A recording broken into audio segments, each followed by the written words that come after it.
Ассалаумағалейкум жігіттер. Міне біздің арнайы осы группадағы бауырлар үшін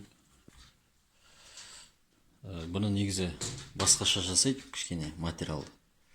Бірақ бізде енді ауылда немесе қолда бар материалмен жасадық. Соған ұқсатып кішкене болса да. Бұл брудерге арналған сетка. Бұл жерде қазір негізі бұның көзі кішкентай болу керек. Кейін бұл тор қалыңдау болу керек.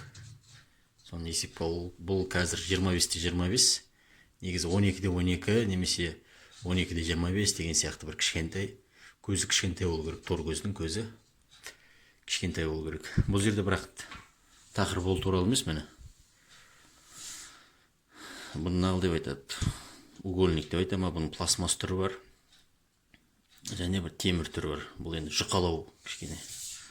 Бірақ салмақты көтеретін сияқты. Бұл қазір бұл шамамен метрда 50, бұлай 50, бұлай метр, яғни 100, бұлай 50. Бұл жерде міне бір жақсысы, ол жерге саңырық тұрмайды. Міне саңырық деген қи ғой, мал құстың қиы тұрмайды бұл жерге. Мына сетка мынаның үстіне тұрса, міне үстіне тұрса, мынаның араларына тұрып қалуы мүмкін. Бұл жерге табан анау сияқты тұрмайды.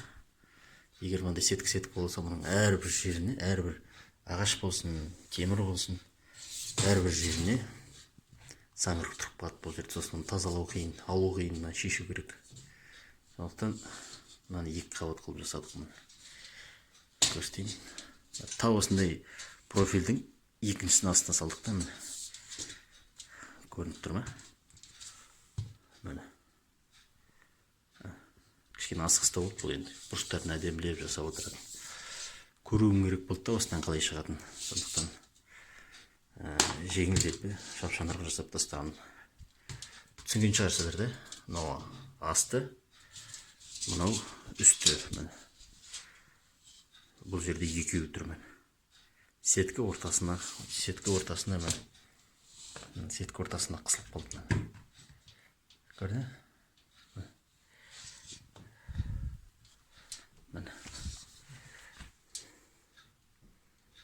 Көрінген шығар, осы екі темір профиль, екі қабат ортасына сетка, яғни тор қысылған. Бройдер жасасаңыздар, осылай жасаңыздар. Кейін бұны жарға бройдер жасайсыз, жасағаннан кейін жарға бұлай бекітіп ұстауға болады. Бұлай жарға шуруппен ба, мысалы, болтпен ба бекітіп ұстауға болады. Керекті жерлеріне бекітіп ұстауға. Жарға ұрып тастайсың. Сұрақтар болса сұраңыздар. Қолдан келгенше айтамыз. Білсек айтамыз, білмесек бір кез дейміз. Осы.